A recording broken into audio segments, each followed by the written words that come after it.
Welcome to Learn, Create, Sew. In today's skill building activity, we're going to learn how to slip stitch. This is also called a ladder stitch or an invisible stitch. It's often used to close pillows, stuffed animals, and linings. Normally, when you're closing and opening, you have a seam allowance that's been tucked in to your opening.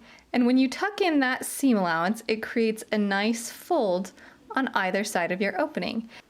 Our goal is to stitch these two sides together in such a way that we won't see the stitches.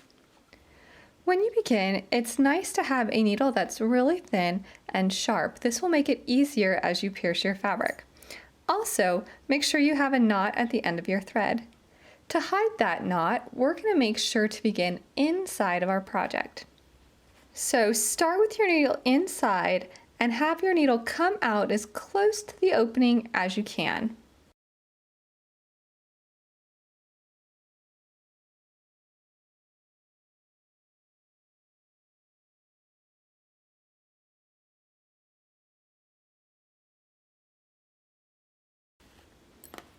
And make sure your seam allowance is tucked in nicely. We're going to make stitches along our folds to help seal it together.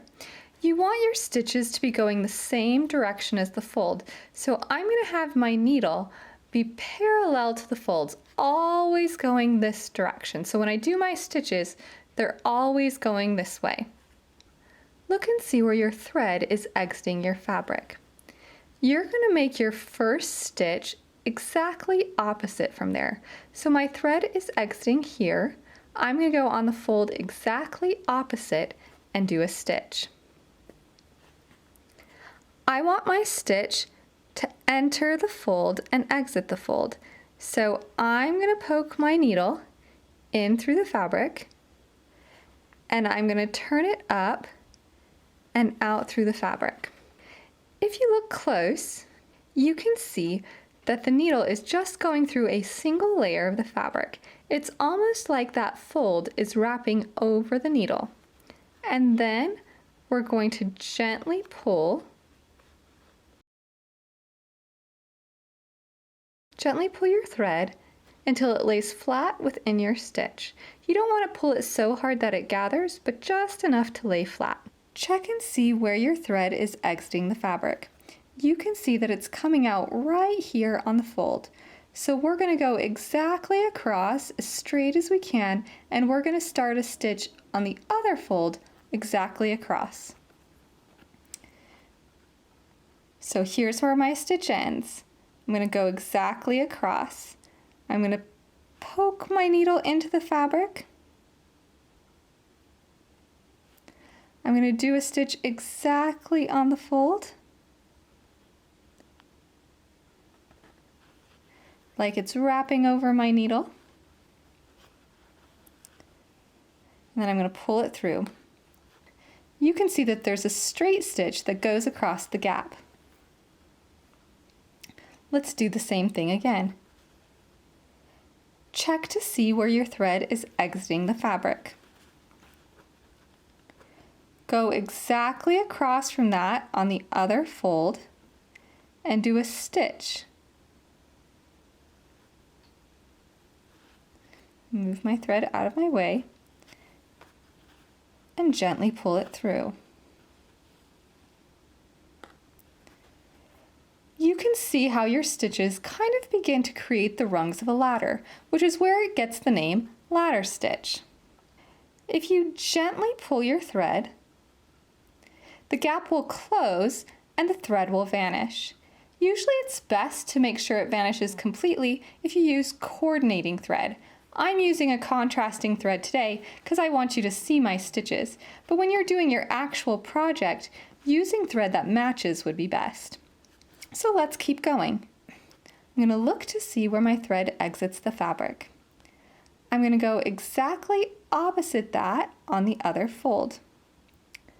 I'm going to poke my needle exactly opposite, angle it up through the fabric. It's only going through a single layer, and then pull it through. Notice my stitches are always going the same direction as the fold. and gently pull it closed. Keep going to close the whole opening.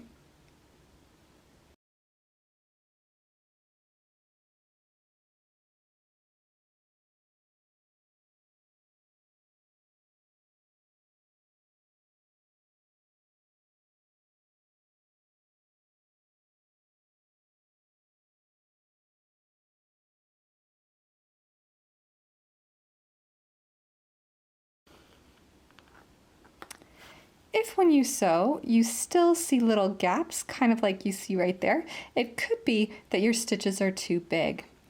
If, when you do your stitches, it looks kind of gathered, it's probably because your stitches aren't lining up. So if yours isn't looking too great, try making your stitches a little smaller and try being really careful to make sure you go exactly across.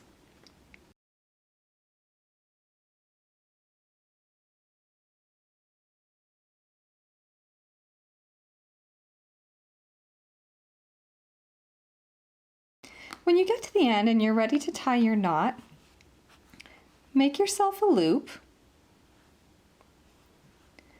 Go under an itty bit of fabric or thread right next to where your thread is coming out of the project, just a teeny tiny bit, and pull it through the loop.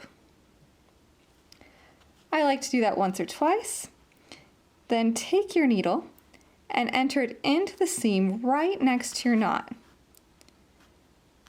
Poke the needle out through the side and pull it through. This will make your knot sink into the seam allowance, and then trim it off.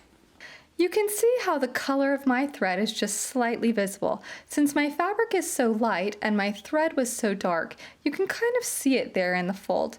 If this was an actual project I was working on, I'd make sure to use white or yellow thread so I wouldn't have that on my final project.